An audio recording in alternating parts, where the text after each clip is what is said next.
Hey, clear proof dinosaurs and humans lived together. Check this out. And some will say, well, okay, well, that makes sense. But then if there were dinosaurs on the ark during the flood and they got off the ark and they lived with men after the flood, then shouldn't we find some written historical documentation of that? Surely people would write about that. And indeed, they would, and they did. And we have a lot of accounts of this. But remember, the word dinosaur is a brand new word, not invented until 1841. But before then, they were called something else. And we find this name in pretty much every single culture all around the world. What were they called? Dragons.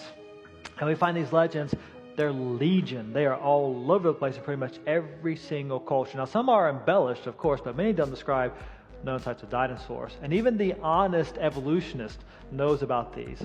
Watch this little clip from the Discovery Channel. There is one creature remembered in the legends of almost every human culture that's ever existed.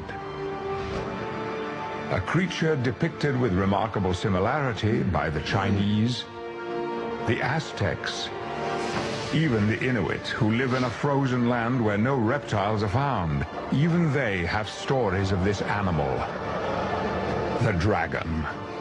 Cultures from different continents, people who had no contact with one another, yet all of them have stories describing the same mythical animal. Could it be these stories were more than myth? What if we discovered that this creature that haunts our imagination had once been real? Now, of course, I'll try to explain those away with an evolutionary worldview, but the point is they acknowledge the legends. And there are so many of these. We have whole books on this issue. Just a few examples very quickly. St. George is said to have killed a dragon around 275 AD. And the description of the dragon that he killed fits that of a dinosaur known as Baryonyx. And in that very same region, we do find bones of Baryonyx. A city in France, renamed in honor of the dragon that was killed there, described as bigger than an ox with long, sharp-pointed horns on its head. Maybe a triceratops of some sort. Marco Polo, the man, not the game, reported in 1271 AD that the emperor in China used dragons to pull his chariots in his parades.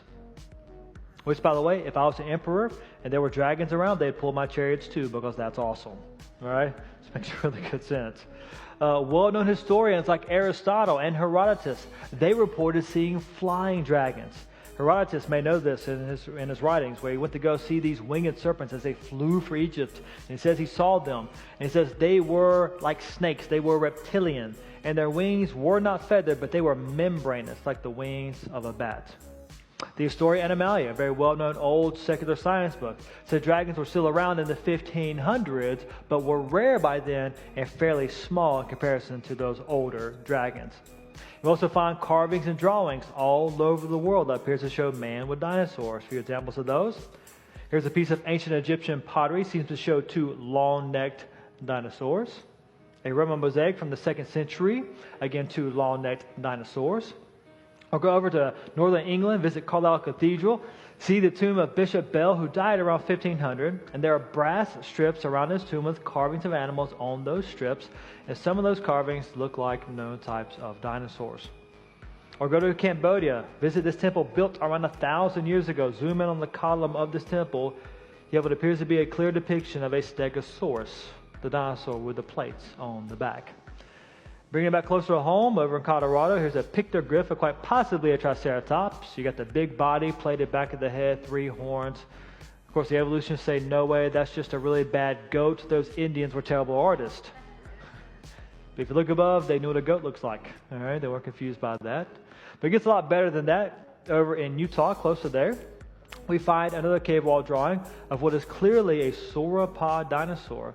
You have the long tail, the 4 legs, the neck, and the head. A very, very clear depiction.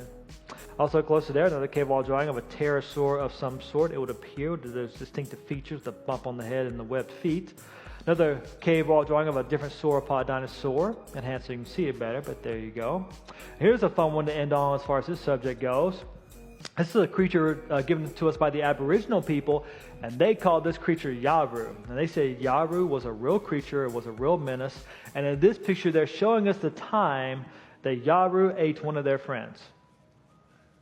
And they're trying to get their friend back or get revenge or something like that. And Yaru looks a whole lot what we call a plesiosaur. And guys, if we had time, we could just go on and on and on for a really, really long time. There's so many of these.